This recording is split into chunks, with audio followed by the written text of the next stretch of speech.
Discovery Shark Week is officially back with some of the most daring and truly electrifying ocean exploration the series has brought to viewers to date. At the center of this year's lineup is one man who has turned tragedy into purpose, an environmentalist, an Australian Navy diver, and a shark attack survivor. And he is on a fearless quest, to say the least, to understand the ocean's apex predators. And he has captivated the hearts and minds of millions in the process. Welcome, Paul de Gelder. Paul, great to have you here. Thanks for joining us. Absolute pleasure, mate. Absolutely. So if you're willing to, give us a bit of a personal introduction to you, Paul, for anyone who undoubtedly has a strong familiarity with Discovery Shark Week, but might not know very much about your incredible story. It has been an adventure. It hasn't been boring. I'll give it that. I started out in the military in November 2000. I joined the Army Airborne. And then in 2005, I went to the dark side, changed to the Navy, and became a clearance diver, which, for lack of a better word, is a bomb disposal diver. We do hard hat diving, underwater welding, get rid of bombs, all the cool stuff. Then a couple of years later, I turned up to work and I was doing a counter-terrorism exercise in Sydney Harbour, right alongside the Navy base. You can see the Opera House, the Sydney Harbour Bridge, and this is a place we've worked for decades. So nothing untowards. But I was terrified of sharks. And on that day, I turned up to work, I jumped in the water for a little swim, and a 10-foot bull shark decided it was going to eat me. Pretty rough day at work, to say the least. It ripped out my hamstring of my right leg. It ripped off my right hand. And fortunately, it didn't kill me. I popped to the surface and I swam back to my safety boat with one hand and one leg through a pool of my own blood. And my teammates kept me alive until they could get me to emergency surgery at the hospital. And, recovery was long and arduous, but I managed to get back to full-time Navy work as a dive instructor after 6 months. And life has just gone on a trajectory like this all the way, leading me to being a host on Shark Week for more than a decade now. It's an absolutely incredible personal story, and rightfully have earned the support and the hearts of so many viewers around the world. I wonder more, another personal one, kind of what did it look like for you to have the confidence to get back in the water, which of course leads you to such a long and really historic stint with the team at Discovery and the awesome, awesome product we get every year in Shark Week. Yeah, the funny thing about that is my greatest fears in life were sharks and public speaking. And now I'm literally a shark diving public speaker. Life is very funny, but I see a great message in that if we confront our fears head on, then that will guide us into the people that we're truly supposed to be. And so getting back into the water was never a problem. I figured, I'd come so close to death in the most horrific and violent of ways. There's nothing left to be afraid of. What's the chance of it happening twice?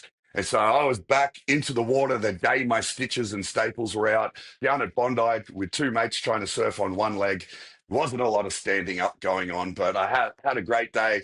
And then I was back in the water with the Navy, diving again within a few months, and just it's been amazing. Such a great journey. I truly believe that life is meant to be an adventure, and mine has been exactly that.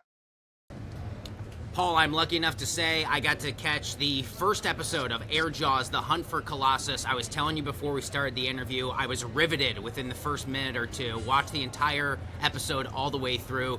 What can viewers expect for The Hunt for Colossus? What should they know about this incredible, incredible shark? And what does the search mean for you personally? Well, the show aired on Sunday night, opening night of Shark Week, and so we've got a lot of feedback already from the people that watched it, and most of it was, "Why would you do that, Paul?" Or "I was on the edge of my seat," or "I needed to be resuscitated after I had a heart attack." Crazy stuff happens when Discovery Channel pairs up myself and Andy Casagrande, and Air Jaws is no different. It is an exciting adventure. We're looking for this giant 20-foot great white shark. I'm not going to tell you the results, but this really an epic journey. We've got New Zealand, we've got South Africa, we've got great whites, we've got one-man shark cages, seal sleds, seal decoys, jumping sharks. Like, what else do you need, really? I know on this and many other missions, obviously you work very closely with marine biologists, scientists. You work with people who have such an equal fascination with what lies under the ocean surface, much like you do. What has been most surprising or most rewarding of this journey for you personally? For me, the most rewarding thing has been to be able to overcome those fears that I did have in my early adult life. The fear that sharks are man-eating monsters, that they're out there lurking, waiting to kill us. Um, Breaking down those myths for myself and then being able to do it on Shark Week is truly rewarding and changing that perception that we have as sharks because they are vitally important. And while I'm not a scientist, I do see myself as a conduit between the scientists and the audience so that I can share our passion, our respect, and our love for these vitally important animals that unfortunately we are pushing to the brink of extinction all around the world. They are the ultimate underdog, and we need to stand up for them. Could you talk to me a little bit about the extinction component? Because there were really some surprising statistics that I saw in the episodes that I watched that I don't know the average person has a strong point of connection to or a background of familiarity. Can you walk us through a bit, sort of the general ecosystem challenges on these incredible sharks? Well, nature is such a crazy thing. Whenever we interject ourselves into it as humans, there are untold ripple effects. And for sharks, they're what's called a keystone species. And the best way I can describe that is like a game of Jenga.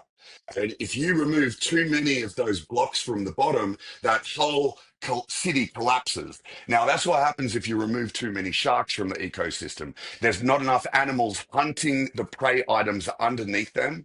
Their populations explode. They consume everything below them, destroying the whole system. And that's like all of the coral reefs, all the fish on the coral reefs. And that's where most of our sea life actually lives. So if we collapse those coral reefs by removing the sharks, the ocean dies.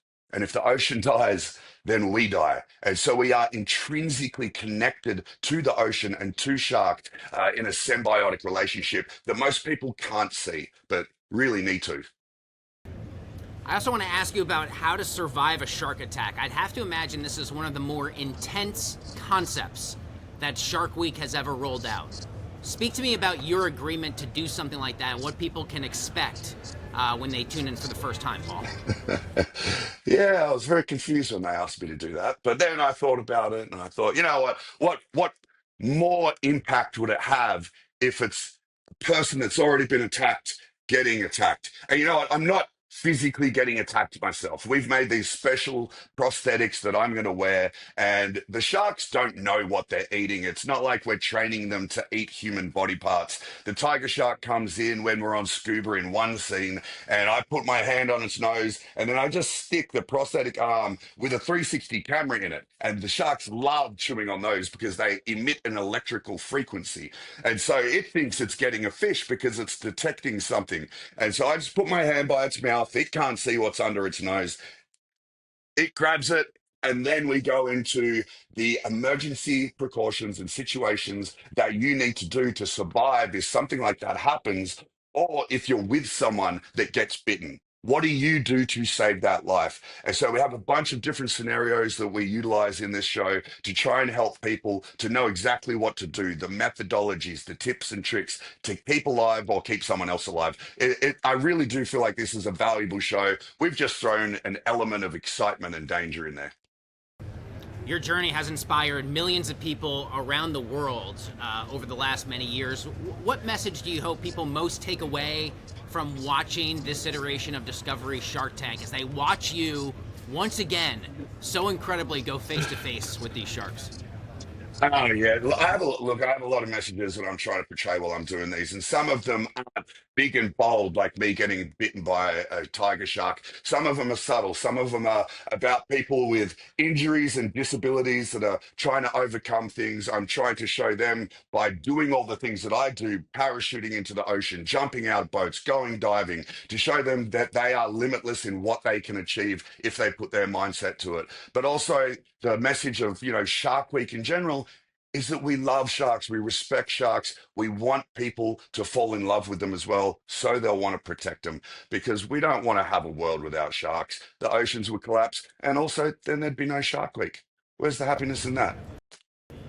Paul, well, I am like so many other people. I am so excited to continue watching.